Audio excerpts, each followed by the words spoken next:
Добрый день, уважаемые гости, уважаемые дамы и господа, участники нашего круглого стола в рамках 5-го Астанинского экономического форума, который традиционно уже проходит в столице Казахстана, Астане. Позвольте от имени правительства Республики Казахстан поприветствовать вас и выразить нашу признательность за участие на этом круглом столе. Тематика нашего сегодняшнего заседания – это перспективы развития транспортной инфраструктуры в Казахстане. Каждый год на форуме, проходящем при поддержке правительства и администрации президента Республики Казахстан, собираются представители политических, деловых сообществ, а также академических клубов, общественности и средств массовой информации, для того, чтобы найти решение проблем, стоящих перед Казахстаном и всем миром. Правительство Республики Казахстан усиливает роль транспортного сектора и понимает, что развитие транзита и логистики между Востоком и Западом является очень важным вопросом, так как Казахстан расположен на пути всех наземных маршрутов между Европой и Азией. Сегодняшний круглый стол предоставит комплексное видение о всех видах современных транспортно-логистических систем для транзита, перспективах дальнейшего развития транспортной инфраструктуры Казахстана, динамике роста объемов транзитных перевозок в евразиатском направлении, а также будет способствовать укреплению имиджа нашей страны как транзитного государства. Главными задачами этого мероприятия является проведение профессионального обзора и анализа геополитических тенденций на евразиатском континенте, перспектив развития национальных транспортных систем, оценки инвестиционных возможностей для развития новых торговых маршрутов, торговой инфраструктуры и логистики. Одним из основных аспектов обсуждения станут вопросы стимулирования развития новых рынков посредством формирования транспортных маршрутов, принципов ценообразования, налогообложения, систем расчетов и информационного обмена, укрепления межгосударственного сотрудничества в транспортной сфере.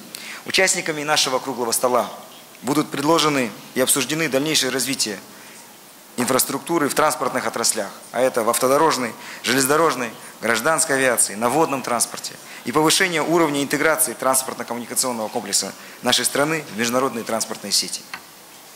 Позвольте пожелать успехов в обсуждении интересующих вопросов в соответствии с программой проведения нашего круглого стола и найти консолидированные решения на пути взаимовыгодного сотрудничества в сфере транспортно-коммуникационного комплекса. Уважаемые коллеги, позвольте объявить круглый стол на тему перспективы развития транспортной инфраструктуры Республики Казахстан открытым. Слово для доклада на тему деятельность Организации экономического содружества в сфере транспорта и коммуникации предоставляется генеральному секретарю Организации экономического сотрудничества господину Яхию Маруфи. Пожалуйста.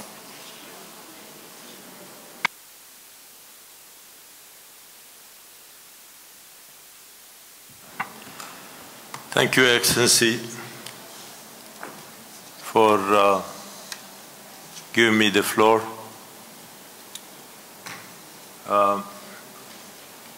Mr. Chairman, the Vice Minister of Transport of the Republic of Kazakhstan, distinguished delegates, ladies and gentlemen.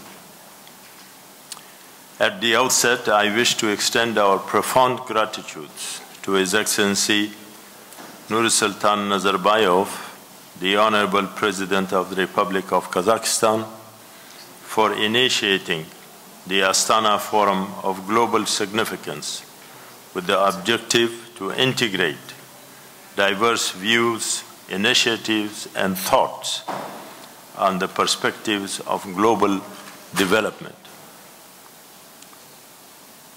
Distinguished delegates, given the importance of the regional economic integration, the ECO serves a natural link between major regions and markets of the world.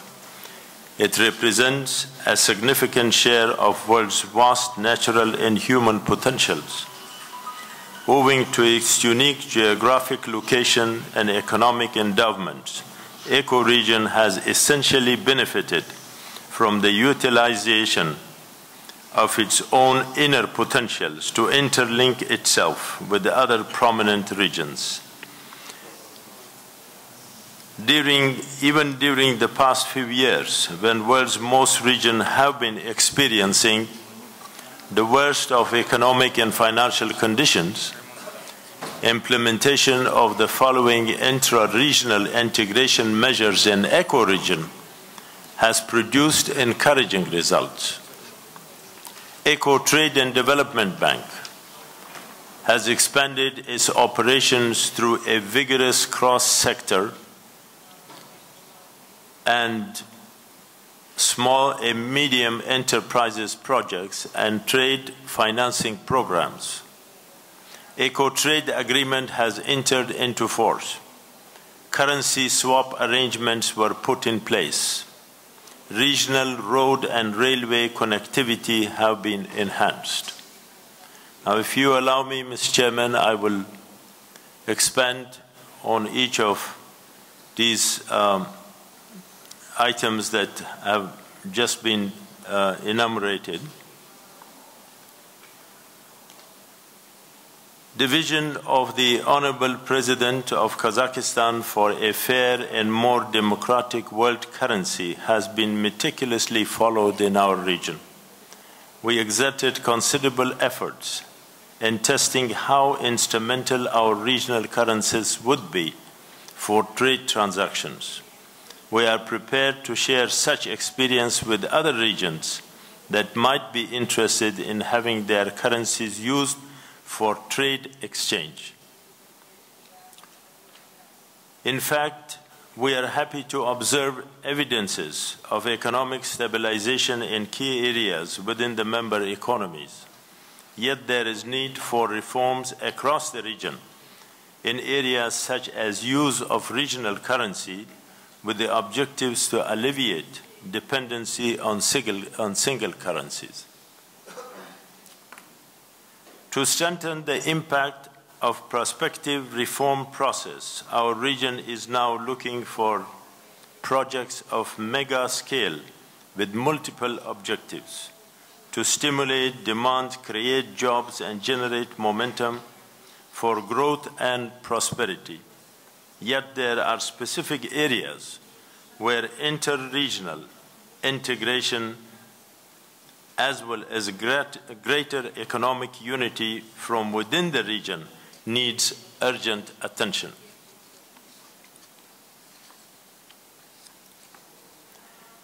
Eco-common prosperity depends on the enhancement of trade and to moving rapidly towards creation of the eco-free trade area, as well as to assist the member states to join WTO.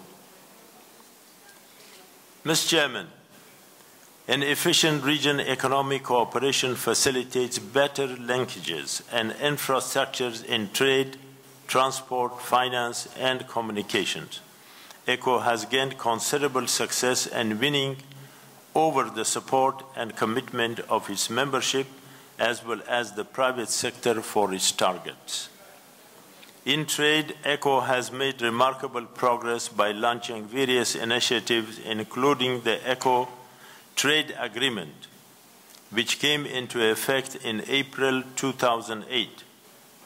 In this crucial area, the schedule of tariff concessions have been designed for immediate implementation and shall continue our efforts to achieve trade liberalization under the ECO Trade Agreement, ECOTA. Just coming over here, I read in the newspaper that the ECO for the ECO countries, for the first time, it crossed the limit of $10 billion of annual trade. This does not include the bilateral trade, which exceeds $60 billion a year. So the ECO share is a prominent share, and it is thanks to the further integration of the regional efforts for trade liberalization. We have to strive harder and embark upon innovative yet realistic trade enhancement schemes. Along with full implementation of ECOTA, which is ECO Trade Agreement, removal of non-tariff barriers and other trade facilitation measures are all expected to lead to enhanced regional trade, higher levels of competitiveness, and learning through interaction in the region.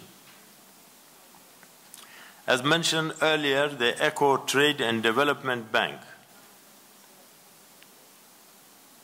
with the estimate of 500 million USD paid up capital, is an indispensable part of the regional endeavors for trade and investment promotion. EcoBank has been enjoying increasing recognition as well as expansion and membership.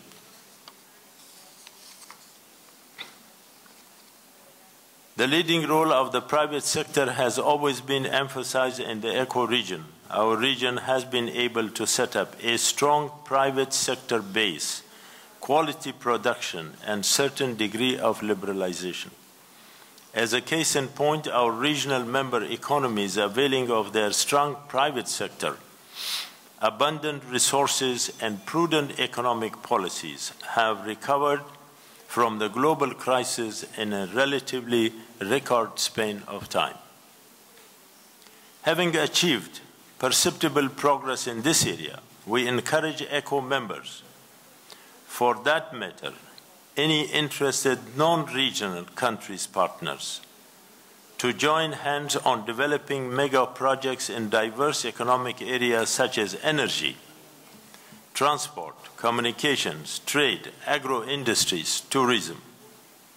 It is evident that trade is the most effective tool in facilitating intra-regional activities.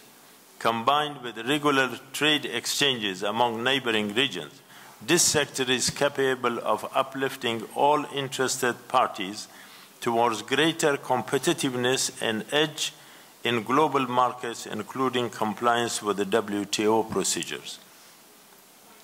Second, energy cooperation has long been at core of our collective endeavors. The ECO comprises both consumers and producers of energy. Against this background, ECO is now determined to strengthen its energy sector through initiating energy trade arrangements. ECO encourages potential intra- and inter-regional partners to see the immense innovative opportunities that our region is currently offering on energy trade. The ECO land, air, and sea corridors are available to connect the economic powerhouses of the world. In this sense, ECO has positioned itself for greater connectivity in both intra-regional and inter-regional space.